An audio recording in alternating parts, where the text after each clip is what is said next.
नमस्कार दोस्तों, स्वागत है आपका अपने प्लेटफॉर्म एनसीईआरटी बाय विक्रम पर। आज हम करेंगे जो कक्षा 6 की पुस्तक है सामाजिक विज्ञान की अध्याय 1 पृथ्वी पर स्थानों की स्थिति पार्ट 2। पार्ट 1 हम पहले कंप्लीट कर चुके हैं। अगर आपको पार्ट 1 देखना है या फिर कंप्लीट बुक पढ़नी है तो आप हमारे चैनल के प्लेलिस्ट वाले सेक्शन पे जाइए, वहाँ पे आपको कंप्लीट बुक मिल जाएगी। और प्लेलिस्ट में पढ़ने का फ़ायदा आपको ये होगा कि जो हमारे एडवांस लेक्चर है, जैसे मान लीजिए किसी एक वीडियो में कोई दिक्कत हो गई तो हम उस वीडियो को अगर चेंज करेंगे तो सबसे पहले वो वीडियो आपको प्लेलिस्ट में ऐड हुआ मिलेगा। तो चलिए हम आज का जो अध्याय है उसको स्टार्ट करते हैं। तो आज का जो विषय है वो है पृथ्वी का मानचित्रण। हमने मानचित्र के बारे में पिछले पार्ट में पढ़ा था और आज हम पढ़ेंगे पृथ्वी का मानचित्रण। ये देखिए, अगर कोई फ्लैट सरफेस है उसका अगर हम मानचित्र बनाएंगे तो बिल्कुल आसानी से बन जाएगा। अब मान लीजिए मुझे इस बोर्ड का ही क्या बनाना है, मानचित्र बनाना है, तो बिल्कुल आराम से मैं ये मानचित्र बना दूंगा। देखिए कैसे बनाऊंगा। तो सबसे पहले आप देखिए कि इस प्रकार से क्या करना है आपको। ये मैंने बोर्ड का ये बना दिया, ये नीचे स्विच लगा दिए इसके, तो आराम से ये बोर्ड का मानचित्र मैंने बना दिया। लेकिन अगर मैं कहूं कि किसी गेंद का मानचित्र बना दीजिए, कोई गोल चीज है, गोल आकृति है, उसका मानचित्र बनाना है तो काफी ज्यादा मुश्किल होगा। यही बात बताई है कि पृथ्वी का मानचित्रण कुछ अधिक कठिन है क्योंकि हमारे ग्रह का आकार चपटा नहीं है। चपटे का मतलब फ्लैट। फ्लैट मतलब ये देखिए, ये क्या है, फ्लैट है, चपटा है। यदि हमें इसका मानचित्र बनाना है हम आसानी से बना देंगे क्योंकि पृथ्वी का आकार चपटा नहीं है। ये लाइन आपको समझ में आ गई। इसकी आकृति लगभग गोलाकार है। हम लगभग गोलाकार इसलिए कहते हैं क्योंकि यह पूर्ण गोलाकार नहीं है, अपितु ध्रुवों पर थोड़ी चपटी है। ये कह रहा है कि पृथ्वी का आकार लगभग गोलाकार है। लगभग गोलाकार मतलब कि एक गोले के समान है लेकिन पूरी तरह से गोल नहीं है। आगे बताया कि गोल नहीं तो फिर ये कैसी है, ध्रुवों पर थोड़ी चपटी है। चपटी मतलब प्लेन है। अब मैं आपको बना के दिखाता हूं कि किस प्रकार से है। यहां देखिए, ये पृथ्वी हो गई, ठीक है। ये इसके ध्रुव हैं, उत्तरी ध्रुव और यहाँ पे ये दक्षिणी ध्रुव। इसने कहा कि ये ध्रुवों पर ना ऐसे करके ऐसे है। ये देखिए यहां से प्लेन दिख रही है ना आपको, फ्लैट फ्लैट दिख रही है। तो यहाँ पे क्या है, ये चपटी है ध्रुवों पर से और बीच से, बीच में एक होती भूमध्य रेखा, भूमध्य रेखा से थोड़ी उभरी हुई है। ये बात आपको समझ में आई पृथ्वी के आकार के बारे में। तो इसने कहा कि पृथ्वी गोलाकार नहीं है, ध्रुवों पर थोड़ी चपटी है। हम इसे व्यवहारिक दृष्टि से गोलाकार मानेंगे। कागज के एक समतल पृष्ठ पर एक गोलाकार वस्तु को यथावत चित्रित करना संभव नहीं है। ये कह रहा है कि जो कागज है ना, आपका कागज का कोई टुकड़ा है, उस पे कोई भी अगर आप गोलाकार चीज का मानचित्र बनाएंगे तो उसको बनाना काफी ज्यादा मुश्किल है। ऐसा क्यों है, इसे समझने के लिए एक संतरे को इस प्रकार से छीलिए कि आपके पास उसके छिलकों के केवल 3 अथवा 4 टुकड़े हों। इसके बाद एक मेज पर उन्हें चपटा करने का प्रयास कीजिए। अब देखिए मैं आपको समझाता हूं ये कहना क्या चाहता है, क्योंकि आपकी एनसीईआरटी की बुक है, आपका लेसन है, आपको समझनी पड़ेगी एक एक लाइन। ये कहता है किसी गोल चीज को अगर हम उसका मानचित्र बनाएंगे तो काफी मुश्किल है। मुश्किल क्यों है, ये देखिए, अगर आप, ये गोल चीज हो गया मेरा हाथ, अगर आप मानचित्र बनाएंगे तो आगे वाला हिस्सा तो आप बना देंगे लेकिन बैक साइड वाला हिस्सा कैसे बनाएंगे। इसके लिए आपको क्या करना पड़ेगा, उस गोल चीज को ऐसे पीछे से, जहां मेरी फिंगर्स हैं, ये अंगूठे हैं, यहां से आपको ऐसे काटना पड़ेगा और ऐसे खोल के दिखाना पड़ेगा। ये बात क्लियर है। तो इसने कहा कि एक संतरा लीजिए, ले लीजिए, उसको आप पृथ्वी मान लीजिए और उसके छिलकों को आप छील लीजिए। उसके छिलके आपने ले लिए, आपको संतरे का क्या बनाना है, मानचित्र बनाना है।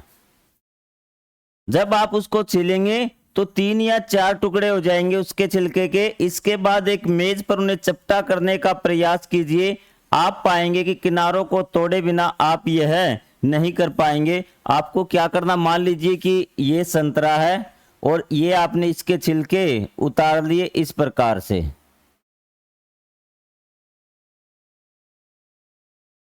ये 3 छिलके हो गए। अब आपको जैसे इस पे लगे हुए थे ना, ऐसे ऐसे ही आपको इनको जोड़ना है। तो आपको क्या करना पड़ेगा, कोई ना कोई टुकड़ा यहां से ऐसे काट के इस प्रकार से इनको क्या करना पड़ेगा, जोड़ना पड़ेगा, तब ये आपस में जुड़ेंगे। मतलब इनके कोने आपको काट के एडजस्ट करने पड़ेंगे। उसी प्रकार पृथ्वी का मानचित्रण हमें करना होगा। ये बात आपको समझ में आई?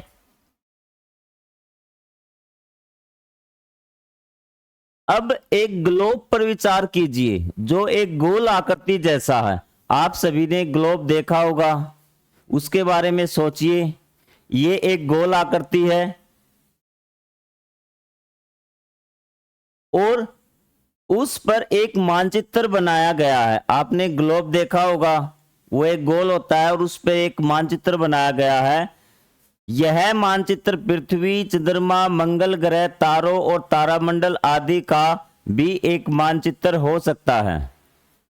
ये जो मानचित्र है ना, मतलब ग्लोब पर तो आपको किसका मिलेगा, पृथ्वी का मानचित्र मिलेगा। लेकिन उस पे हम किसका मानचित्र बना सकते हैं, चंद्रमा का, मंगल ग्रह का, तारों का, तारामंडल आदि का भी मानचित्र हो सकता है, क्योंकि वो सभी चीजें भी क्या है, गोल हैं।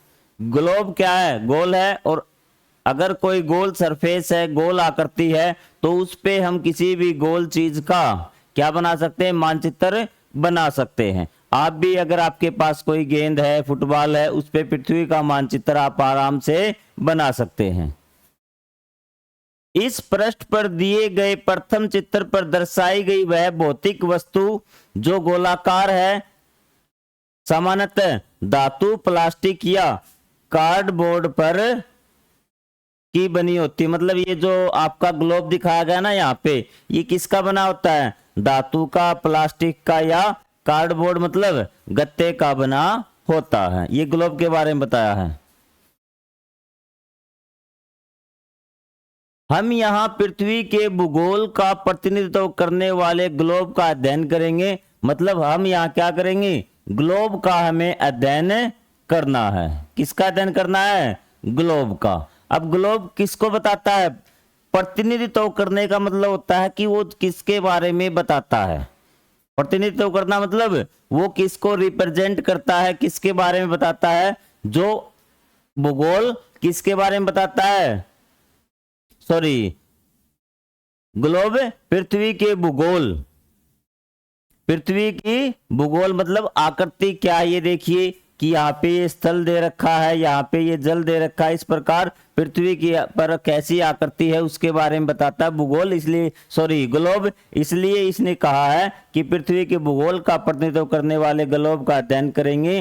क्योंकि ग्लोब और पृथ्वी एक का आकार एक समान होता है, इसलिए एक ग्लोब किसी समतल मानचित्र की तुलना में पृथ्वी के भूगोल का बेहतर प्रतिनिधित्व करता है। इसने कहा कि जो ग्लोब है वो गोल होता है, जैसे पृथ्वी है ना वैसे ही क्या होता है, गोल होता है। पृथ्वी भी गोल, ग्लोब भी गोल। इसलिए अगर हमें पृथ्वी के बारे में पढ़ना है, पृथ्वी के मानचित्र के बारे में पढ़ना है, तो अगर हम ग्लोब से पढ़ेंगे तो ये हमारे लिए काफी अच्छा होगा और काफी सुविधाजनक भी होगा, क्योंकि दोनों की आकृति बिल्कुल सेम है। इसलिए कहा कि समतल मानचित्र। समतल मानचित्र मतलब अब ये देखिए, मैं ये पृथ्वी का समतल मानचित्र हो गया। यहाँ पे आपको एशिया है, यूरोप है, अफ्रीका है, अमेरिका है, नॉर्थ अमेरिका है, ऑस्ट्रेलिया है, अंटार्कटिका, ये बीच में समुद्र बना देगा।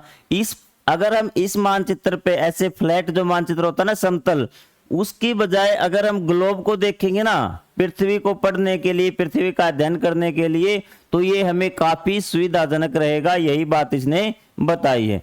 आइए अब इसकी कुछ विशेषताओं का पता करें, ग्लोब की विशेषताओं का। निर्देशांक को समझना भी सबसे इंपॉर्टेंट टॉपिक है निर्देशांक को समझना। बारीकी से समझिए, थोड़ा मुश्किल है, लेकिन मैं आपको विश्वास दिलाता हूं कि जैसे ही आप वीडियो समाप्त करेंगे आपको ये सारी चीजें अच्छे से समझ में आ जाएंगी। ये कह रहा कि एक बहुत बड़ा बाजार है जिसमें सीधी पंक्तियों में समान आकार की दुकान है, कि आप बाजार में गए और बिल्कुल सेम आकार की दुकानें हैं। आप बाजार में एक स्टेशनरी की दुकान पर अपने मित्र से मिलना चाहते, लेकिन आपका मित्र यह नहीं जानता कि दुकान कहां पर है, अतः आप उसे किस प्रकार निर्देश देंगे। इसने कहा कि कोई बाजार है, उसमें सारी दुकानें एक जैसी हैं और एक स्टेशनरी की भी दुकान है। स्टेशनरी मतलब जिसपे किताबें वगैरह, पेंसिल वगैरह, ये सारी चीजें मिलती है ना, आपके स्कूल से रिलेटेड, स्टडी से रिलेटेड, उसको बोलते हैं स्टेशनरी की शॉप। ठीक है, वहां पे मिलना चाहता है, लेकिन दुकानें सारी एक जैसी हैं। तो अब आप उसे क्या कहेंगे? आप उसे इस प्रकार निर्देश देंगे कि जैसे ही प्रवेश द्वार है, क्या है? प्रवेश द्वार है, 5वीं पंक्ति की 7वीं दुकान पर साय 6 बजे मुझसे मिले, तो आपका मित्र सही स्थिति को निर्धारित कर पाएगा। अब देखिए, या इस साइड समझा देता हूं। ये आपका ये बाजार था, ये सारी दुकानें हैं एक जैसी, इस साइड भी एक जैसी है,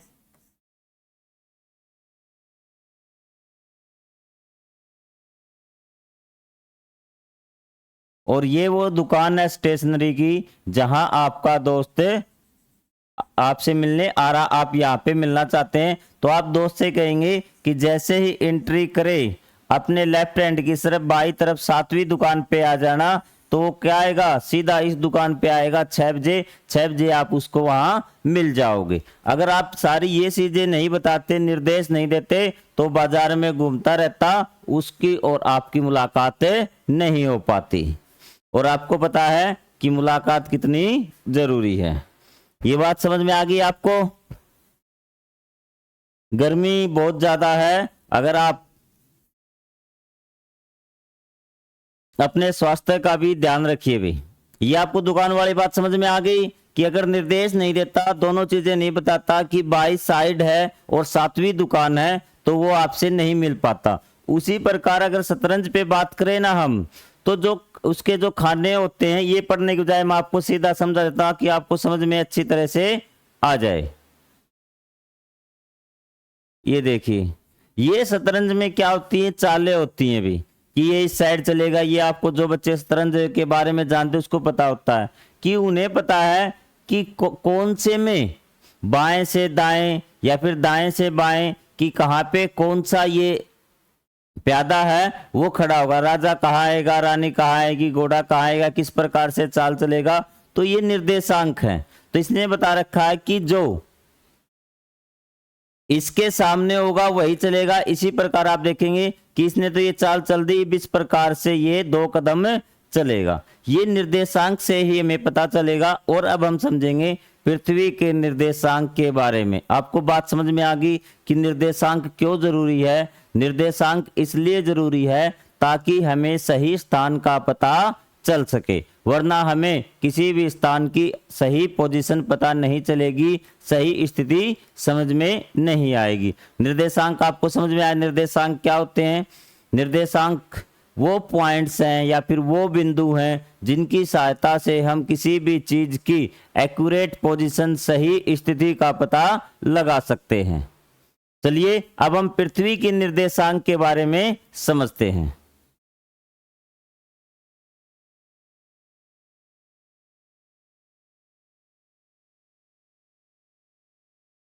अब देखिए, पृथ्वी पे जो निर्देशांक हैं वो देखिए, वो पहला निर्देशांक है अक्षांश। क्या है? अक्षांश। आइए ग्लोब को पुनः देखते हैं। इस पर उत्तर ध्रुव और दक्षिण ध्रुव की पहचान करना सरल है। इस पे क्या है? उत्तर ध्रुव और दक्षिण ध्रुव की पहचान करना क्या है? सरल है। ग्लोब को घुमाइए। जब यह घुमाया जाता है तो ऊपरी और निचले स्तर पर स्थित बिंदु 2 ध्रुव हैं, इनके मध्य भूमध्य रेखा विषुवत वृत्त होती है। उस वृत्त को पहचानिए और इसे चिन्हित करता है। अब देखिए, इसने कहा कि जब आप ग्लोब देखेंगे, आपने ग्लोब, चलो आपको दिखा देता हूं मैं वहीं पे, ये सारी चीजें बता देता हूं। ये देखिए ग्लोब, इसने कहा कि जब आप ग्लोब को देखेंगे ना, यहां से आपको ग्लोब नजर आ रहा, इसने कहा कि जब आप ग्लोब को ऐसे घुमाते हैं ना इसको, तो जहां से ये घूमता है इस पॉइंट से, इसको बोलते हैं हम उत्तरी ध्रुव। कौन सा? उत्तरी ध्रुव। और नीचे जहां पे ये अटैच होता है इसको बोलते हैं दक्षिणी ध्रुव। ये बात आपको समझ में आई? क्लियर है? और एक वृत्त, वृत्त होता है गोला, जो आप वृत्त लगाते हैं ना, सर्कल, तो ऐसे ही इस पे क्या है, सर्कल लगे हुए हैं ऐसे चारों तरफ इसके, ऐसे इस प्रकार से पूरे ग्लोब पे। तो इसमें एक वृत्त ऐसा है जो पृथ्वी को दो भागों में बांटता है। क्या करता है? दो भागों में बांटता है। उस वृत्त को बोलते हैं भूमध्य रेखा या विषुवत वृत्त। दोनों बात समझ में आएगी आपको, उत्तरी ध्रुव और दक्षिणी ध्रुव, और विषुवत वृत्त या फिर भूमध्य रेखा। चाहे भूमध्य रेखा और विषुवत वृत्त दोनों एक ही बात है, वो वृत्त है जो पृथ्वी को बराबर दो भागों में बांटता है। ये बात क्लियर हुई आपकी? अब आ गया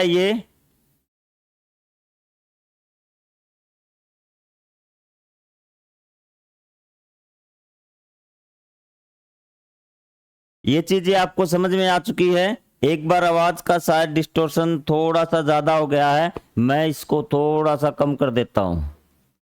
अब आपको आवाज बिल्कुल सही आएगी। कई बार क्या होता है कि आवाज बहुत ज्यादा हो जाती है, जिससे आपको भी इरिटेशन होती है। हाँ, हम थे उत्तरी ध्रुव और दक्षिणी ध्रुव का आपको पता लग गया, भूमध्य रेखा और विषुवत वृत्त का आपको पता लग गया, तीनों चीजों का। अब हम बात करते हैं, कल्पना कीजिए कि आप भूमध्य रेखा पर खड़े हैं और दोनों ध्रुवों में से किसी एक ध्रुव की ओर यात्रा कर रहे हैं। ऐसा करते समय भूमध्य रेखा से आपकी दूरी बढ़ती जाएगी। अक्षांश भूमध्य रेखा से इसी दूरी को मापता है। देखिए इसने क्या कहा है, यहां पे देखिए, पृथ्वी आपकी, आपको पता है ये उत्तरी ध्रुव है और ये दक्षिणी ध्रुव है, और बीच में भूमध्य रेखा है जो पृथ्वी को दो भागों में बांट दिया। ऊपर वाला उत्तरी गोलार्ध, गोलार्ध मतलब गोले का आधा गोलार्ध, और उत्तर की साइड है तो इसको उत्तरी गोलार्ध, और नीचे वाला दक्षिणी गोलार्ध। तो इसने कहा कि आप भूमध्य रेखा पे खड़े हैं, चाहे आप इस साइड जाइए चाहे आप इस साइड जाइए। तो जैसे जैसे आप इस साइड जाएंगे तो भूमध्य रेखा पहले मान लीजिए आपसे 1 किलोमीटर दूर थी, यहां पहुंचेंगे 2, 3, जैसे जैसे जाएंगे आप भूमध्य रेखा से दूर होते जाएंगे। ये बात समझ में आ गई आपसे? मान लेते ये भूमध्य रेखा है, मैं भूमध्य रेखा पर खड़ा हूं फिलहाल। जैसे जैसे मैं उस साइड मान लीजिए दक्षिणी ध्रुव ऐसे आऊंगा तो दक्षिणी ध्रुव भूमध्य रेखा से मेरी दूरी बढ़ती जाएगी। तो इस दूरी को कौन मापेगा कि भूमध्य रेखा से मैं कितनी दूर खड़ा हूं, तो उसको मापेगा कौन? अक्षांश। इसने ये बात बताई है कि अक्षांश क्या काम आता है, ये भूमध्य रेखा से दूरी मापने के काम आता है। आप इस यात्रा के किसी भी बिंदु पर एक काल्पनिक रेखा खींच सकते हैं जो भूमध्य रेखा के समानांतर पूर्व से पश्चिम की ओर जाती है। इस प्रकार की रेखा को अक्षांश या समांतर रेखा कहा जाता है। अब ये देखिए इसने क्या कहा है, एक ये सिर्फ ये लाइन पढ़िए जो मैं आपको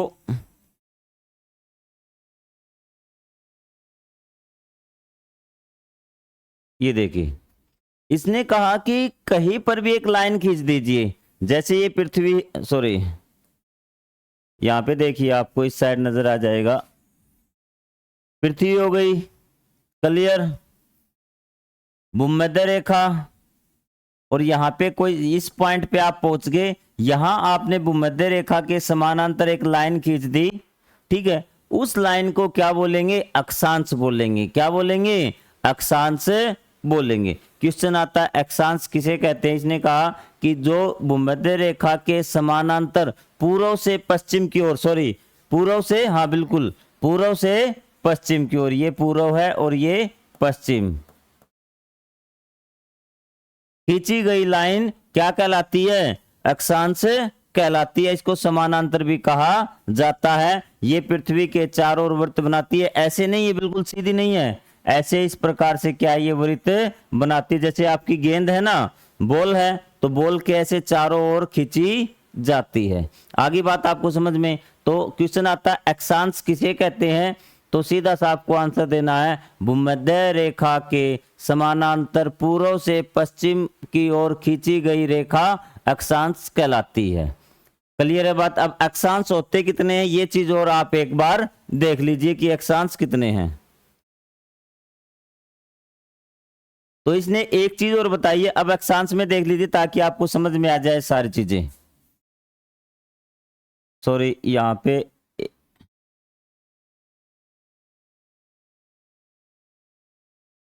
पृथ्वी क्लियर है, भूमध्य रेखा, ये भी बात आपको समझ में आ गई। ये उत्तरी ध्रुव और ये दक्षिणी ध्रुव।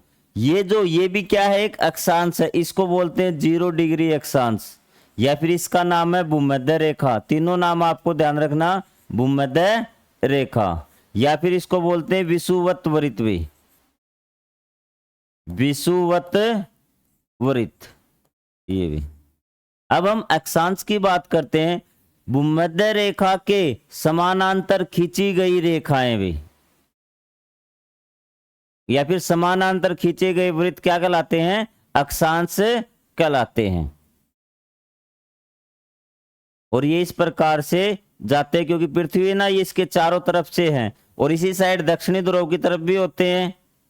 यहां ये 0 से स्टार्ट होते हैं और यहां लास्ट होता है 90 डिग्री, और यहां पे भी 90 डिग्री अक्षांश। जो दक्षिणी गोलार्ध में होंगे, ये मान लेते हैं आपका दक्षिणी गोलार्ध है, दक्षिणी गोलार्ध को बोलेंगे दक्षिणी अक्षांश। क्या बोलेंगे, दक्षिणी अक्षांश। और जो अगर पूर्वी गोलार्ध में, सॉरी उत्तरी गोलार्ध में होगा, उसको बोलेंगे उत्तरी अक्षांश। क्लियर है, ये बात आपको समझ में आ गई कि 0 से 90 तक। तो यहां एक तो 0 वाला हो गया, यहां 1 से लेके 90 तक, 90 ये हो गए उत्तरी अक्षांश, प्लस में जो 0 डिग्री का है ना, एक वो हो गया, और दक्षिणी अक्षांश कितने हो गए, 90। तो अक्षांश की संख्या कितनी हो गई, 181, 181। आपको मैंने दिखा दिया कि 181 की संख्या कैसे होगी। अब आप मुझे बता दीजिए एक बार, अगर आपको समझ में आ गया है तो। और ये डिग्री में व्यक्त होती है, 20 डिग्री है, ये क्या है, 20 डिग्री समानांतर लाइन खींच दी है। इस अक्षांश का क्या नाम है, तो इस अक्षांश का नाम क्या होगा, इसका नाम होगा 20 डिग्री उत्तरी अक्षांश। क्या, उत्तरी अक्षांश। डिग्री का मान हमें पता है और उत्तरी गोलार्ध में है, तो इसलिए हमने कहा 20 डिग्री उत्तरी अक्षांश। जैसे जैसे हम ऊपर जाएंगे अक्षांश का मान बढ़ता जाएगा। यहाँ 0, 1, 2, 3, 4, 5, 6, 7 ऐसे, यहाँ क्या है 90 डिग्री अक्षांश। यहां से आपको एक चीज और समझ में आएगी, एक चीज और आपको समझ में आएगी कि जो 90 डिग्री अक्षांश है, चाहे वो उत्तरी गोलार्ध पे हो चाहे दक्षिणी गोलार्ध पे हो, सबसे छोटा गोल अक्षांश है। और सबसे बड़ा अक्षांश कौन सा है, 0 डिग्री अक्षांश, जो बिल्कुल बीच में है। आप फिर सर्कल लगाना किसी गेंद पे, जो बिल्कुल बीच में होगा ना, वही सबसे बड़ा सर्कल होगा, वृत्त होगा गेंद पे। इसलिए सबसे बड़ा अक्षांश कौन सा है, 0 डिग्री अक्षांश, विषुवत वृत्त मान लीजिए, भूमध्य रेखा मान लीजिए, आप कोई भी नाम दे लीजिए, तीनों नाम एक ही हैं। और सबसे छोटा जो 90 डिग्री अक्षांश है ना, चाहे वो उत्तरी ध्रुव पे हो चाहे दक्षिणी ध्रुव पे हो। ये बात आपकी क्लियर हुई होगी।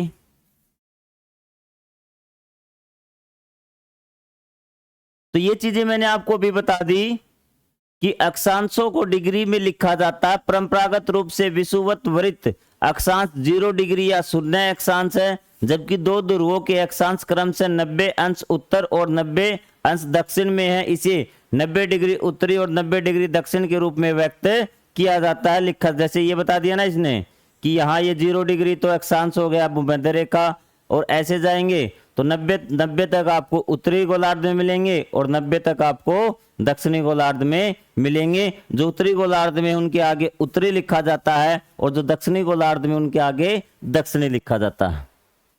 अब इसने कहा कि एक चीज का और संबंध है, और मैं आपको बता देता हूं कि जलवायु के बीच में।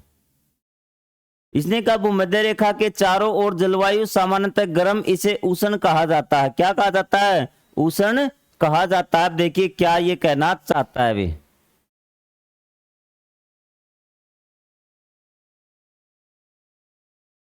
अब इसने कहा कि जैसे जैसे आप भूमध्य रेखा के पास खड़े हैं तो वहां पे आपको क्या फील होगी? गर्मी फील होगी। और जैसे जैसे आप भूमध्य रेखा से दूर होते जाएंगे तो मौसम ठंडा होता जाएगा, जलवायु ठंडी होती जाएगी। ऐसा क्यों है ये और देख लीजिए, यही बात इसने बताई है। इसने कहा देखो यहां पे समझना एक बार, भूमध्य रेखा है, यहां पे सूर्य है, यहां पे देखिए अब सूर्य की किरणें सीधी कहां पे पड़ेगी? जो भूमध्य रेखा के दाएं बाएं एरिया है ना, यहां पे सूर्य की किरणें सीधी पड़ती है। यहां पे क्या है? मौसम क्या रहता है? गर्म। इसको बोलते हैं उष्ण कटिबंध। क्या बोलते हैं? उष्ण मतलब गर्म कटिबंध। ये बात आपको समझ में आ गई। उसके बाद जैसे जैसे हम ऊपर की ओर जाएंगे, ये आपका उत्तरी ध्रुव है, ये दक्षिणी ध्रुव है। यहाँ पे सूर्य की किरणें थोड़ी कम पहुंचेगी तो यहाँ पे इतनी ज्यादा गर्मी नहीं होगी। तो इसको बोलते हैं न तो ज्यादा गर्म और न ज्यादा ठंडा। ये दोनों क्या हो गए आपके? शीतोष्ण। क्या हो गए? शीतोष्ण। और यहाँ पे बिल्कुल ध्रुवों के पास जो है आपकी सूर्य की किरणें बहुत कम पहुंचती है। यहाँ पे बर्फ, लगभग बर्फ जमी रहती है, तो इसको बोलते हैं शीत कटिबंध। क्या बोलते हैं? शीत कटिबंध। तो ये चीज आप बता देंगे कि भूमध्य रेखा के पास मौसम गर्म है। गर्म क्यों है? सूर्य की किरणें सीधी पड़ती हैं।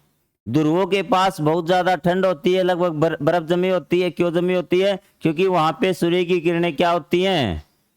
बहुत कम पहुंचती है। और वही रिलेशन ने बताया कि जैसे ये 0 डिग्री अक्षांश हो गया ना, जैसे जैसे अक्षांश बढ़ते जाएंगे, चाहे आप जैसे जैसे ऐसी तरफ आएंगे ना हम, तो मौसम ठंडा होता जाएगा। वही चीज इसने रिलेटेड की है अक्षांश से कि जैसे जैसे अक्षांश का मान बढ़ता जाएगा वैसे वैसे मौसम ठंडा होता जाएगा। ये बात क्लियर आपको समझ में आ गई? तो चलिए अब हम आगे चलते हैं। तो ये देखिए,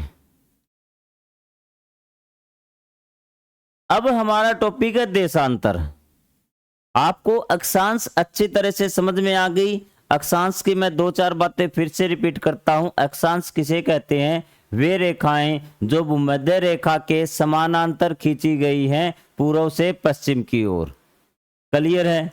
इनकी संख्या 181 होती है, 0 से 90 तक। कहां पे? उत्तरी गोलार्ध में, और 0 से 90 तक दक्षिणी गोलार्ध में होती हैं। और जैसे जैसे आप इसकी अक्षांश की संख्या बढ़ती जाएगी, ऊपर की ओर जाएंगे, जलवायु ठंडी होती जाएगी। चाहे आप दक्षिणी गोलार्ध में आइए, चाहे आप उत्तरी गोलार्ध में जाइए। क्लियर है? ये बात आपको अक्षांश की याद रखनी है। सबसे छोटा अक्षांश क्या होता है? ध्रुवों पर होता है 90 डिग्री। और सबसे बड़ा अक्षांश मतलब बड़ा मतलब लंबा अक्षांश होता है 0 डिग्री अक्षांश, भूमध्य रेखा, जिसको विषुवत वृत्त भी बोलते हैं। ये बात क्लियर है? अब देशांतर। अब कल्पना कीजिए कि आप संभवतः सर्वाधिक छोटी रेखा पर उत्तरी ध्रुव से दक्षिणी ध्रुव की ओर यात्रा कर रहे हैं। अब देखिए क्या कह रहा है। पृथ्वी है आपकी, उत्तरी ध्रुव और दक्षिणी ध्रुव। क्लियर है बात? उत्तरी ध्रुव और दक्षिणी ध्रुव। इसने कहा कि आप यहां से ऐसे यात्रा कर रहे हैं सबसे छोटी डिस्टेंस पे। चाहे आप यहां से घूम के आ जाइए, चाहे यहां पे घूम के आ जाइए। मान लीजिए आपने एक तरबूज देखा होगा, तरबूज या गेंद, आपको उतर के नीचे आना है, ऊपर से उतर के बिल्कुल नीचे आना है, तो आप कोई से भी रास्ते से आ सकते हैं। बहुत सारे रास्ते हैं और सारे रास्ते बिल्कुल एक जितनी लंबाई के मिलेंगे आपको। चलो आपको मैं समझा देता हूं। ये देखिए, ये बॉल हो गई। आपको ऊपर से यहां से चोटी में से नीचे उतर के यहाँ पे आना है। चाहे आप इस साइड से आ जाइए, चाहे आप अगर ये गोल है ना पूरी तरह यहां से आ जाइए, चाहे यहां से आ जाइए, सबकी दूरी क्या मिलेगी, बिल्कुल सेम मिलेगी। वही बात आपको ये यहाँ पर कह रहा है कि आपको सर्वाधिक छोटी रेखा ऐसे घूम के नहीं आना, आपको कि ऐसे घूम के आ रहे हैं, आपको सीधे आना फिसल के, जैसे फिसल के आते हैं ना ऐसे बिल्कुल सबसे छोटे रूट पे से, सबसे छोटे रास्ते पे से आना है। ये बात समझ में आ गई आपको। उत्तरी ध्रुव से दक्षिणी ध्रुव की ओर यात्रा करें, उत्तरी ध्रुव से दक्षिणी ध्रुव की ओर आ रहे हैं।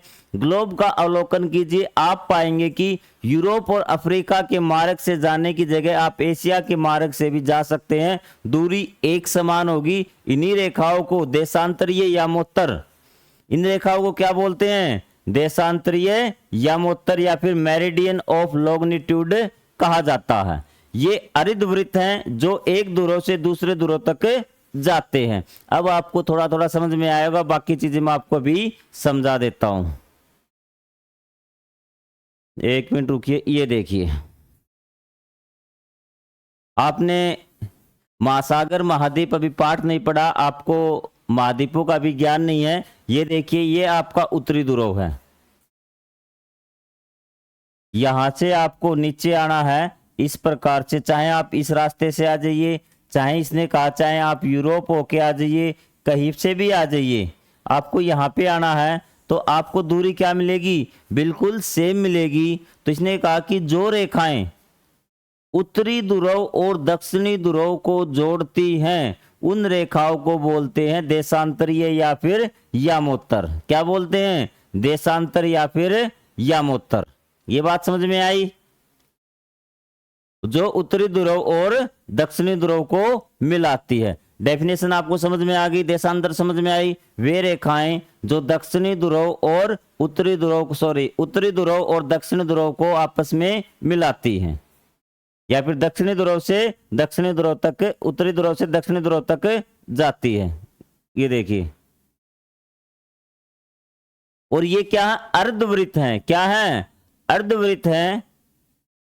अर्धवृत्त कैसे हैं, देखिए आप यहां से यहां तक आए हैं, ये देखिए यहां तक, ये अर्धवृत्त हो गया ना। अगर वापिस जाते तो ये पूरा क्या हो जाता, वृत्त हो जाता। आप यहां से यहां तक आए हैं, आपको उत्तरी ध्रुव से दक्षिणी ध्रुव तक आए हैं, आप वृत्त हो गया। अगर आप पूरा चले जाते, वापिस उसी पे जाते तो ये वृत्त हो जाता, और ये क्या है, अर्धवृत्त है।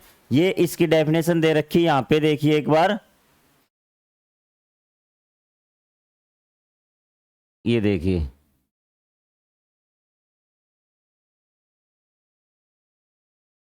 इन रेखाओं को देशांतरीय यामोत्तर कहा जाता है। ये अर्धवृत्त हैं जो एक ध्रुव से दूसरे ध्रुव तक जाते हैं। क्लियर है अब आपको। अक्षांश और देशांतर आपको समझ में आ गया। अक्षांश व देशांतर रेखाएं किसे कहते हैं। अब इनकी संख्याएं देख लीजिए कितनी होती हैं।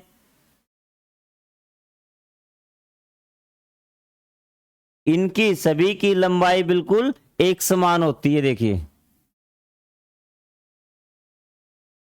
चाहे आप यहां से आ जाइए, चाहे यहां से आ जाइए, किसी प्रकार आ जाइए, सभी जो यामोत्तर या फिर जो देशांतर होती है इनकी लंबाई बिल्कुल एक समान होती है। जैसे आपने तरबूज देखा होगा ना, उनकी जो धारियां होती है ऊपर, लाइनें जो तरबूज पे होती है, सभी एक समान होती हैं। उसको जो ऊपर वाला हिस्सा तरबूज को बिल्कुल ऐसे खड़ा करके ऊपर वाले हिस्से को उत्तरी ध्रुव मानिए, नीचे वाले को दक्षिणी ध्रुव, और ऐसे देखिए लाइनें क्या मिलेंगी, बिल्कुल सेम मिलेंगी, एक ही साइज की मिलेंगी। इनकी संख्याएं कितनी होती हैं भी,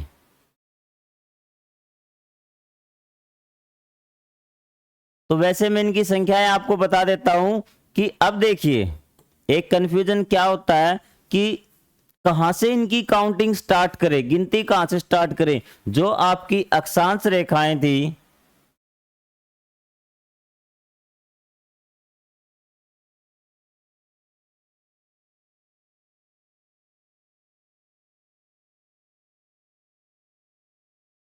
अब आपको गिनती में आपको पता, पहले ये बता थोड़ा सा, आप विज्ञान में सीखेंगे कि अपनी पृथ्वी अपनी धुरी पर घूमती से सरलता से समझने के लिए एक टेबल को अपने ग्लोब से थोड़ा दूर रखिए और कल्पना कीजिए कि यह सूर्य है जो पृथ्वी को प्रकाशित कर रहा है। ग्लोब को पूर्व की ओर घुमाने पर हम देख सकते हैं कि पृथ्वी पर कुछ स्थानों पर प्रातःकाल, ये क्या कह रहा है, ये चीज समझिए एक बार।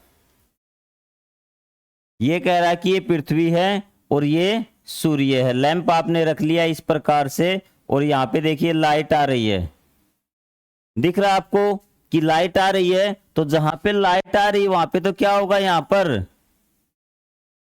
पे तो दिन होगा, और बाकी जगह क्या होगी, इस साइड रात। यहाँ पे क्या है, रात। और जैसे जैसे पृथ्वी को आप घुमाएंगे ना, पृथ्वी अपने दूरी पे घूमती है, ऐसे जैसे मैं घूम रहा हूं ना, ये क्या, मैं अपनी दूरी पर घूम रहा हूं, अपने एक्स पर घूम रहा हूं, जैसे आपका पंखा घूमता है। और साथ साथ ये चक्कर भी लगाती परिक्रमण, जब हम परिक्रमण पढ़ेंगे तब इसको भी समझेंगे।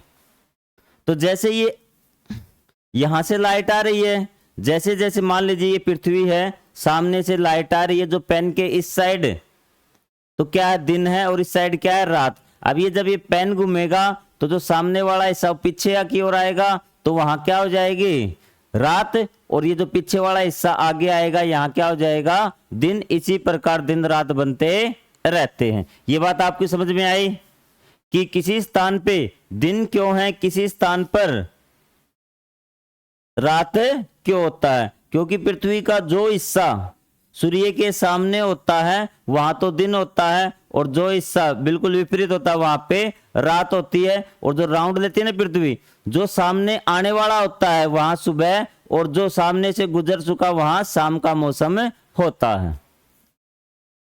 तो ये चीजें मैंने आपको बता दी, सारी चीजें आपको समझ में आ गई होंगी। किसने यही चीजें बताई है कि किसी देश में तो नाश्ते का समय है, किसी देश में दोपहर का समय है, किसी तीसरे देश में भोजन कर रहे हैं। तो इसी कारण एक स्थान से देशांतर के माप द्वारा हम उस स्थान के समय को भी मापेंगे।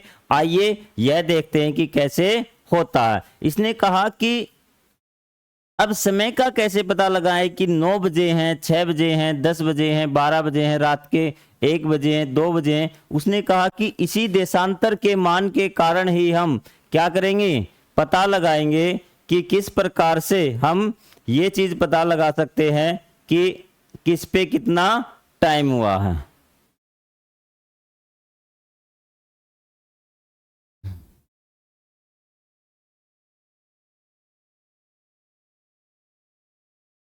अब था कि मैंने जैसे आपको बताया था कि जो जो देशांतर है ना, वो सारी बराबर हैं और सारी एक जैसी हैं। ये देखिए, ये आपकी पृथ्वी हो गई, ये भी देशांतर है, ये भी देशांतर है, ये भी देशांतर है, ये भी देशांतर है, ये भी देशांतर है। अब मेन समस्या ये थी कि गिनती कहाँ से स्टार्ट करें, और आपको पता है कि जो गिनती स्टार्ट होती है वो सबसे मेन होती है, और उसमें आपका जो उत्तरी गोलार्ध जैसे अक्षांश हमने बांटा था 0 डिग्री अक्षांश, उसमें डिफरेंस था, क्योंकि जो बीच का अक्षांश था वो हमने 0 डिग्री अक्षांश मान लिया था। लेकिन इसमें हम बीच का किसको माने भी, कहां से गिनती स्टार्ट करें, तो इसको करने के लिए उसको माना जाएगा प्रमुख यामोत्तर। जहां से गिनती स्टार्ट होगी ना, यामोत्तर की या देशांतर की, उसको माना जाएगा प्रमुख यामोत्तर। तो अब क्या हुआ कि वर्ष 1884 में कुछ देशों ने तय किया कि लंदन के क्षेत्र, एक क्षेत्र है ग्रीनिच, इससे जो यामोत्तर गुजरेगी ना उसको प्रमुख यामोत्तर अंतरराष्ट्रीय मानक से मानी जाएगी। इसे 0 डिग्री देशांतर के रूप में अंकित किया जाएगा। अब देखिए क्या हुआ, अब कंफ्यूजन यही था कि गिनती कहां से स्टार्ट करें। प्रमुख यामोत्तर मतलब 0 डिग्री, जिसका मान क्या होगा, 0 होगा, उसको क्या मान, किसे माने भी। तो 1884 में कुछ देश थे और उन्होंने ये निर्णय लिया, कुछ देश के लोग थे, लोग मतलब ये नहीं कि आम लोग थे, वैज्ञानिक थे, उन्होंने ये निर्णय लिया कि इंग्लैंड देश है, मान लेते हैं ये इंग्लैंड देश है, इसमें एक शहर है लंदन, और लंदन में एक क्षेत्र है ग्रीनिच। क्या नाम क्षेत्र का, ग्रीनिच। उस क्षेत्र से जो यामोत्तर जाएगी ना उसको हम 0 डिग्री मानेंगे। क्या मानेंगे, 0 डिग्री या प्रमुख यामोत्तर, या फिर देशांतर भी बोल सकते हैं आप, यामोत्तर भी बोल सकते हैं। ये बात क्लियर हुई आपको। और अंतरराष्ट्रीय मानक भी माना जाएगा। ठीक है, इसे 0 डिग्री देशांतर के रूप में अंकित किया जाता है। अब कंफ्यूजन दूर हो चुका था क्योंकि प्रमुख यामोत्तर निर्धारण हमने कर लिया था। ठीक है, एक टाइम ऐसा आता है ना कि सब बच्चे बराबर होते हैं, अब किसको मॉनिटर माने, किसको क्या करें, तो बता देता है कि जो तीसरे बेंच पे बैठा है, चौथे बेंच पे बैठा है, वो मॉनिटर होगा या फिर ये चीज होगी। तो उसी प्रकार इन्होंने ये इकट्ठे हुए, सब यामोत्तर एक जैसी थी, एक जैसा साइज था, डिस्टेंस भी बिल्कुल कोई अंतर नहीं था। तो इन्होंने कहा कि जो लंदन में, इंग्लैंड में जो लंदन जगह है ना, वहां एक क्षेत्र था ग्रीनिच, उससे जो यामोत्तर गुजरेगी उसको हम मानेंगे प्रमुख यामोत्तर, और उसको ग्रीनिच यामोत्तर भी कहा जाता है। उस देखो इसके कितने नाम हो गए प्रमुख यामोत्तर के, एक बार सिर्फ आप नाम देखना। एक तो प्रमुख यामोत्तर, क्या नाम, प्रमुख यामोत्तर, दूसरा ग्रीनिच। ठीक है, और इसको अंतरराष्ट्रीय मानक है, ये सभी इससे ही गिनती स्टार्ट करेंगे। मतलब पृथ्वी अब प्रमुख यामोत्तर से 2 भागों में बढ़ जाएगी, जो इस साइड होगा वो आपका पश्चिम और इस साइड होगा वो पूर्व होगा। अब देखिए, जब आप ध्रुवों से एक से दूसरी ओर यात्रा कर रहे थे ना, जैसे आपके ध्रुव थे, देखना एक बार याद देखना बेटा एक बार, कि जैसे आप ध्रुव थे, यहां से यात्रा कर रहे थे इस साइड, तो आपको दूरी मापनी थी कि आप ध्रुव से कितनी दूर हैं। तो दूरी कौन मापता था, अक्षांश के द्वारा हमने दूरी माप ली थी कि यहाँ पे 0 डिग्री अक्षांश, तो मान लीजिए आप यहाँ पे है और यहाँ मान लीजिए 30 डिग्री अक्षांश है, तो हम बता देंगे कि ये कितनी दूरी पे है, 30 डिग्री अक्षांश पर खड़ा है भूमध्य रेखा से।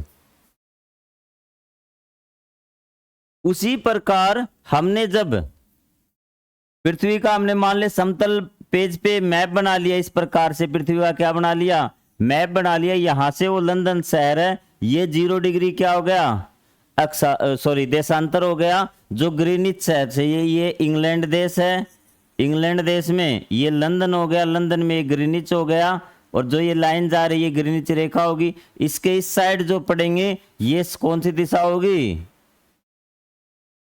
पूर्व, और इस साइड पश्चिम। ये बात आपको याद रखनी है आज के लेक्चर के लिए। आज हम इतना ही पढ़ेंगे, बाकी यहां से आगे हम आगे करेंगे। आपको अक्षांश और देशांतर समझ में आ गए होंगे। ठीक है, तो हाँ एक चीज और बता देता हूं आपको, इनकी जो संख्या होती है, अगर आप पूर्व की ओर जाएंगे तो भी कितने, 180, और इस साइड जाएंगे तो भी कितने, 180। ठीक है, अब देखिए इनकी संख्या कितनी है। जैसे ये देखिए, पहले देखिए यहां इस प्रकार से ये 0 डिग्री, और ये पीछे, इसके जस्ट पीछे 180 डिग्री, और इस प्रकार से घूम के आएंगे तो 180 डिग्री का ये अक्षांश, और इसी प्रकार 180। ये तो इस प्रकार से आप समझने की कोशिश कीजिए। यहाँ पे कोई आकृति होगी या फिर मैं बना के आपको दिखाने की कोशिश करता हूं। यहाँ पे देखिए,